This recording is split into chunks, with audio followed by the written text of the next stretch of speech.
akbar. Allahu akbar. Allahu akbar. Allahu akbar. Allahu akbar. Allahu akbar. Allahu akbar. Allahu akbar. Allahu akbar. Allahu akbar kabira walhamdulillahi katsira wa subhanallahi bukratan wa asila. La ilaha illallah wallahu akbar. Allahu akbar walillahil hamd. Alhamdulillah. Innal hamdalillah nahmaduhu wa nasta'inuhu wa nastaghfiruh. Wa na'udzu billahi min shururi anfusina wa min sayyiati a'malina. May yahdihillahu fala mudilla lahu wa may yudlil fala hadiya lahu. Ashhadu an la ilaha illallah wa ashhadu anna Muhammadan 'abduhu wa rasuluh la nabiyya ba'dahu. Ya ayyuhalladzina amanu taqullaha haqqa tuqatih wa la tamutunna illa wa antum muslimun.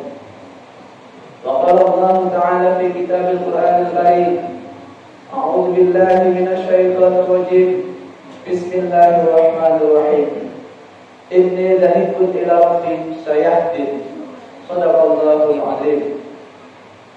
Ma'asyiral muslimin, sidang salat Idul Adha yang insyaallah kita semua dirahmati Allah Subhanahu wa taala.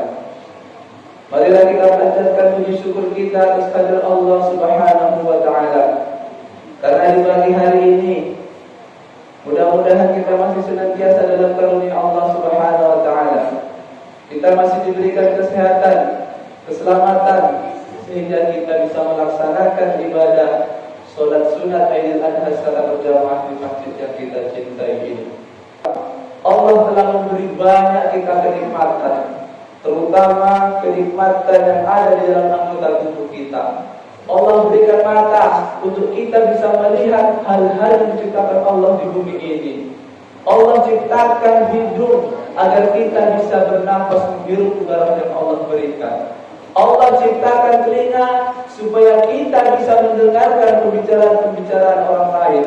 Dan Allah ciptakan tangan dan kaki supaya kita bisa melaksanakan dan melakukan aktivitas-aktivitas dunia, terutama aktivitas untuk beribadah kepada Allah Subhanahu wa taala. Bahkan Allah ciptakan biji-bijian, tumbuh-tumbuhan serta makanan yang untuk dikonsumsi oleh kita semua. Itu semua merupakan kenikmatan yang Allah berikan kepada kita. Bila mana kita hitung kenikmatan tersebut, niscaya kita tidak bisa menghitung nikmat-nikmat Allah yang telah diberikan kepada kita semua. Oleh karena itu, atas dasar apa lagi kita harus mensyukuri nikmat yang telah Allah berikan kepada kita. Allah telah menciptakan bumi tanpa fondasi yang saat ini masih kita huni, dan kita berdiam di bumi ini. Dan bahkan bila kita mati, kita akan dikubur di bumi itu juga. Allah juga menciptakan langit tanpa tiang, di mana kita sekarang berada di dalam kolong langit tersebut. Allah juga telah menciptakan awan yang berjalan tanpa roda, di mana awan tersebut akan mengeluarkan air bila mana di bumi sedang kekeringan. Itu semua kuasa Allah, itu semua ciptaan Allah yang diciptakan untuk kebutuhan hidup kita semua, hamba-hamba Allah yang telah diciptakan di bumi ini. Oleh karena itu, Al-Quran mengatakan di dalam surahnya, Allah berpesan bagi kita yang selalu ingkar atau kufur terhadap nikmat Allah, Allah sudah mengancam dengan laknat. Sebagaimana dalam firman-Nya, Bismillahirrahmanirrahim, la in syakartum la azidannakum. Barang siapa yang selalu bersyukur atas nikmat yang akan telah diberikan, niscaya nikmat-nikmat tersebut akan aku tambah dengan nikmat-nikmat yang lain. Wala in kafartum inna 'adzabi lasyadid. Dan barang siapa yang kufur atau ingkar pada nikmat yang telah aku berikan kepadamu, maka ingat azabku sangatlah pedih di akhirat kelak. Itulah yang menjadi sebab kita harus bersyukur atas nikmat Allah yang telah diberikan kepada kita. Ma'asyiral muslimin, sidang salat yang dirahmati Allah Subhanahu wa taala. Profesi yang mengharungi sejarah umat manusia dalam penyembelihan Nabiullah Ibrahim alaihissalam pada putra tercintanya, yakni Nabi Ismail alaihissalam, yang akhirnya diganti oleh Allah dengan seekor kibas atau seekor domba melalui perantara malaikat Jibril alaihissalam. Selain sebagai bentuk kepatuhan pada kita Allah Subhanahu wa taala, ibadah kurban adalah merupakan bentuk solidaritas atas sesama yang tercecer dari mobilitas sosial kehidupan kita di masyarakat kita.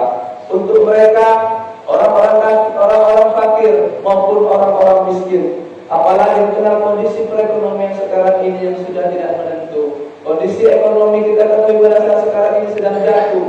Nilai angka moneter sawit sekarang di bawah Rp1.000, bahkan nilai tukar dolar terhadap Amerika itu mencapai Rp16.000, yang mengakibatkan inflasi rupiah semakin meningkat, sehingga teman-teman kita, saudara-saudara kita menjadi kesulitan, khusus fakir dan miskin untuk memenuhi kebutuhan sehari-hari. Oleh karena itu, ibadah kurban merupakan sesuatu prosesi kita untuk bertakwa menjalankan perintah Allah. Tetapi di balik itu, ibadah kurban merupakan prosesi untuk kita bisa berbagi kepada sesama makhluk, sesama teman dan sesama saudara kita, bagi saudara-saudara fakir dan miskin. Nah, bagi Ibrahim, tujuan akhir hidup ini bukanlah harta. Tujuan hidup ini bukanlah pangkat yang tinggi. Tujuan hidup ini bukanlah kita harus bergelimang harta. Tujuan hidup ini bukanlah kita harus tenar dan sebagainya. Tujuan hidup ini bagi Nabi Ibrahim ialah tujuannya untuk Allah Subhanahu wa taala. Ma'asyiral muslimin, sidang salat yang dirahmati Allah Subhanahu wa taala.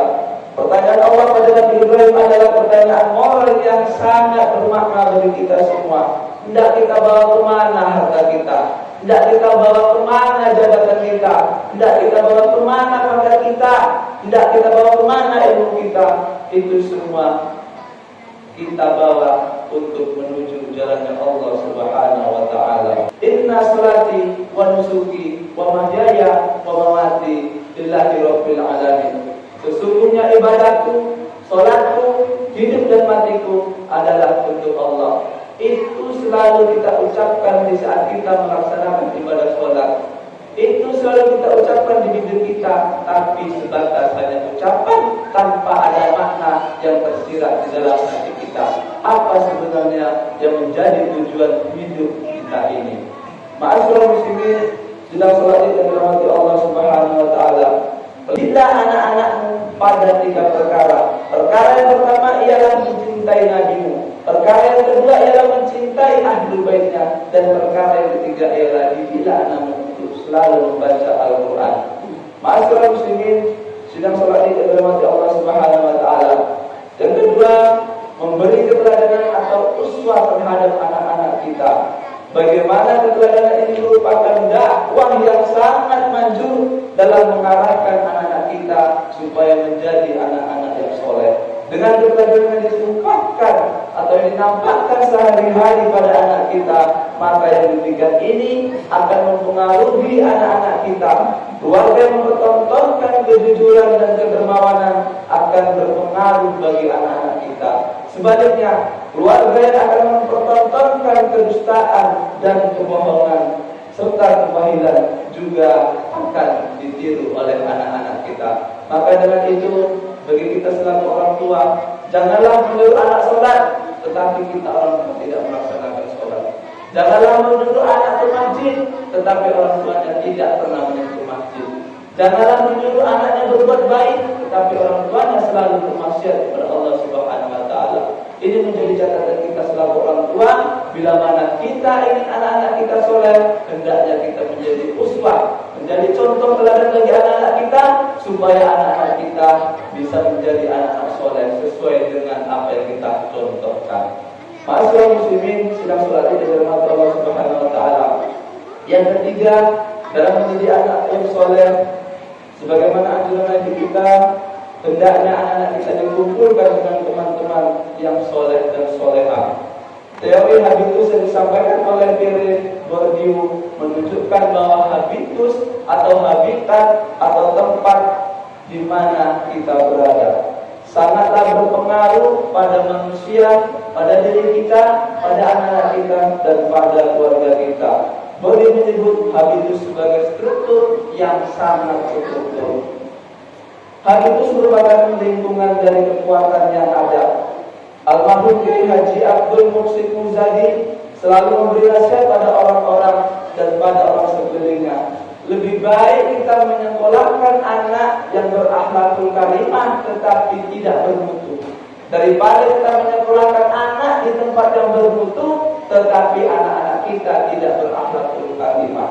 Itulah kisah almarhum Kiai Abdul Muhsin Muzadi kepada kita semua. Demikian sekilas khutbah singkat pada Idul Adha ini, mudah-mudahan bisa menjadi iktibar bagi kita semua, di mana ada 3 makna penting yang tersirat di dalam khutbah kita kali ini. Yang pertama ialah poin yang kita bisa ambil ialah makna daripada Idul Adha atau hari kurban, di mana poin pertama ialah mengajak kita untuk taat dan bertawakal kepada Allah Subhanahu wa taala. Harus patuh dan taat kepada perintah Allah Subhanahu wa taala seperti yang dicontohkan Nabi Ibrahim kepada Nabi Ismail untuk diperintahkan menyembelih anaknya. Poin yang kedua yang bisa kita petik dalam khutbah ini ialah ibadah kurban bukan hanya prosesi ibadah spiritual untuk meningkatkan ketakwaan kepada Allah Subhanahu wa taala. Ibadah kurban merupakan ibadah yang dipercontohkan untuk memperhatikan saudara-saudara kita bagi kaum fakir dan miskin, agar kita bisa berbagi kepada mereka dan membantu mereka bagi mereka yang membutuhkan uluran dan tangan serta bantuan kita semua. Poin yang ketiga kita bisa ambil ialah bagaimana di prosesi ibadah kurban ini kita contohkan sebagai Nabi Ismail yang patuh dan taat terhadap orang tuanya. Ia selalu berbakti kepada orang tuanya walaupun ia harus mengorbankan dirinya untuk disembelih dari orang tuanya, dipersembahkan kepada Allah Subhanahu wa taala. Mudah-mudahan kita semua yang hadir pada saat ini bisa memetik poin tersebut dan bisa kita amalkan di dalam kehidupan kita sehari-hari. Barakallahu li wa lakum fil Qur'anil 'azim wa nafa'ni wa iyyakum bima fihi min al-ayati wa dzikril hakim wa taqabbala minni wa minkum innahu was-sami'ul 'alim. Allahu akbar, Allahu akbar, Allahu akbar, Allahu akbar, Allahu akbar, Allahu akbar, Allahu akbar, Allahu akbar kabira walhamdulillahi katsira wa subhanallahi bukratan wa asila. La ilaha illallah wallahu akbar, Allahu akbar walillahil hamd. Alhamdulillahilladzi arsala rasulahu bil huda wa dinil haqq liyudhhirahu ala dinihi kullihi wa kafa billahi shahida. Asyhadu an la ilaha illallah wahdahu la syarika lah, la na'budu illa iyyah, wa asyhadu anna Muhammadan 'abduhu wa rasuluhu. Allahumma shalli wa sallim wa barik ala Muhammad wa ala alihi wa sahbihi ajma'in, amma ba'du. Fa ya ibadallah, usikum wa iyya bittaqwallah wa ta'atihi la'allakum turhamun. Inna Allaha wa malaikatahu yusalluna 'alan nabi, sallu 'alaihi wa sallimu taslima. Allahumma shalli ala sayyidina Muhammad wa ala ali sayyidina Muhammad kama shallaita ala sayyidina Ibrahim wa ala ali sayyidina Ibrahim wa barik ala sayyidina Muhammad wa ala ali sayyidina Muhammad kama barakta ala sayyidina Ibrahim wa ala ali sayyidina Ibrahim fil alamin innaka Hamidum Majid. Allahumma ighfir lil muslimina wal muslimat wal mu'minina wal mu'minat al ahya'i minhum wal amwat bi rahmatika ya arhamar rahimin. Allahumma ighfir lana dhunubana wa liwalidayna warhamhuma kama rabbayana shaghira wa li jami'il muslimina wal muslimat wal mu'minina wal mu'minat al ahya'i minhum wal amwat bi rahmatika ya arhamar rahimin. Rabbana hab lana minas shalihin, Rabbana hab lana minas shalihin, Rabbana hab lana minas shalihin. ربنا هب لنا من أزواجنا وذرياتنا قرة أعين واجعلنا للمتقين إماما اللهم ارفع عنا الغلاء والبلاء والوباء والفشاء والمنكر والسيوف المختلفة والشدائد والمحنة ما ظهر منها وما بطن من بلادنا ليس تقرها جايا خشة ومن بلدان المسلمين إنك على ما تشاء قدير ربنا آتنا في الدنيا حسنة وفي الآخرة حسنة وقنا عذاب النار وقنا عذاب القبور وقنا عذاب يوم المحشر والحمد لله رب العالمين عباد الله إن الله يأمر بالعدل والإحسان وإيتاء وينهى عن الفحشاء والمنكر والبغي يعظكم لعلكم تذكرون ولذكر الله أكبر